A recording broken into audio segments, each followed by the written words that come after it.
Peningkatan kualitas generasi sebuah evolusi. Ya, itu konten kali ini. Izinkan aku mau bagi unek-unek terhadap cerita yang ada dalam anime Sousou no Frieren dan tentang apa saja yang coba disampaikannya. Aku sadar anime Frieren sangat kental membicarakan tentang waktu, usia, perpisahan, penyesalan, dan kenangan. Namun, ada sisi lain yang ingin diangkat dalam cerita ini. Kenapa anime Frieren mengajarkan tokoh Himmel dan partinya sebagai pahlawan yang dikagumi semua orang dan bahkan masih terkenang sepanjang masa? Mengapa cerita ini banyak memasukkan karakter-karakter dengan usia yang sangat panjang seperti Frieren dan para iblis?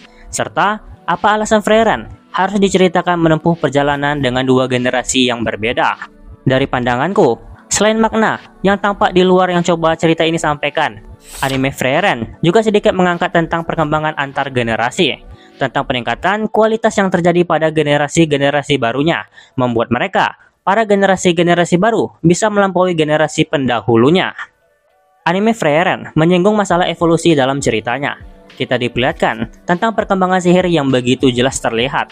Diceritakan bahwa sihir terus berkembang disebabkan keingintahuan manusia yang besar, membuatnya mengalami peningkatan dari masa ke masa. Sihir yang dahulunya dianggap sebagai sihir paling mematikan, ternyata menjadi sihir biasa di masa depan.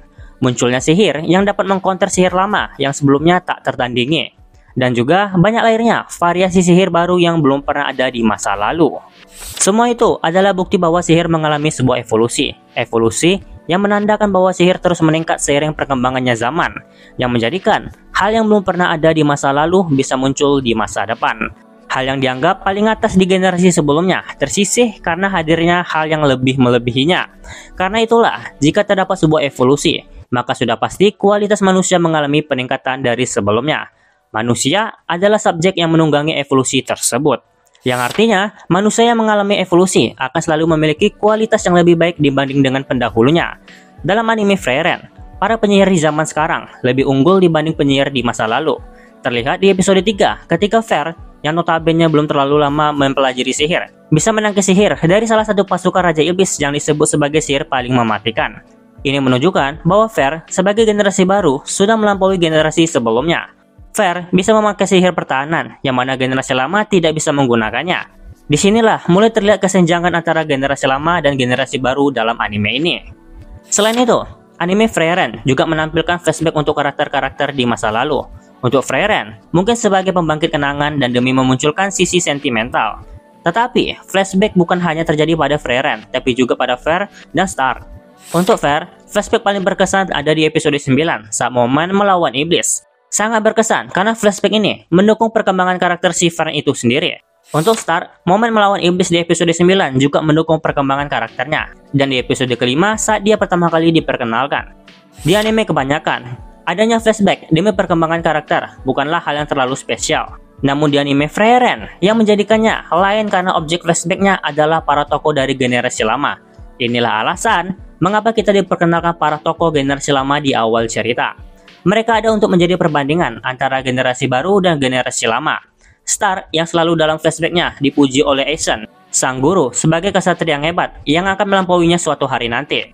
Dan untuk Fer, yang secara rentan hidup tidak akan bisa mengalahkan Frieren. Namun Frieren menyebut dalam flashback bahwa Fer punya bakat yang tidak ia miliki, yaitu Fer bisa merapalkan mantra sihir lebih cepat darinya. Potensi-potensi yang muncul pada generasi baru ini yang dapat menjadikan pondasi mereka untuk melebihi guru mereka di masa depan. Frieren dan Aizen sebagai figur generasi lama akan selalu hadir dalam kilas balik seiring perkembangan generasi baru sampai pada Fer dan Stark melampaui mereka. Lalu hadirnya karakter-karakter dengan umur panjang juga bertujuan untuk menunjang perkembangan tersebut. Karakter-karakter yang bisa hidup lintas generasi ini menjadi saksi dari evolusi dan perkembangan subjek dari evolusi itu sendiri. Frieren yang menjadi penuntun generasi baru dari generasi lama.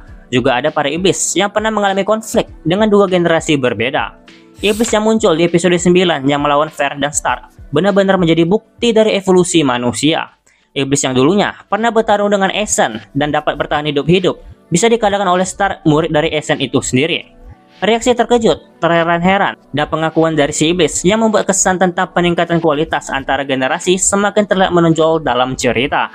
Dengan adanya semua elemen itu, mulai dari konsep evolusi, flashback para generasi lama, dan karakter yang hidup lintas generasi, anime ini seakan-akan ingin mengatakan pada penonton tentang kualitas manusia yang selalu meningkat seiring dengan adanya sebuah evolusi. Manusia yang sebelumnya tidak bisa menjadi bisa, yang sebelumnya bisa menjadi lebih bisa. Evolusi manusia yang membuat generasi baru lebih baik dari generasi lama. Sekarang pertanyaannya adalah, dengan adanya evolusi dan peningkatan kualitas manusia, apakah derajat dari generasi lama selalu berada di bawah generasi baru? Jawabannya adalah tidak.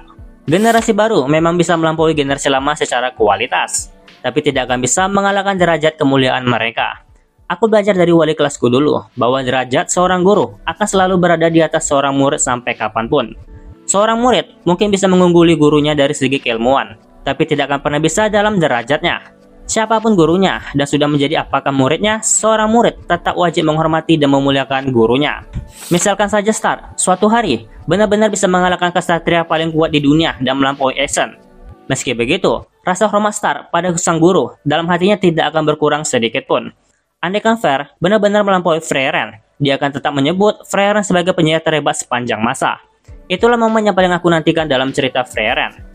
Anime Sousou no Frieren mungkin sudah mengangkat isu tentang evolusi dan peningkatan kualitas generasi di dalamnya, tapi mereka belum sampai pada ranah untuk menyampaikan betapa mulianya derajat guru dibanding muridnya.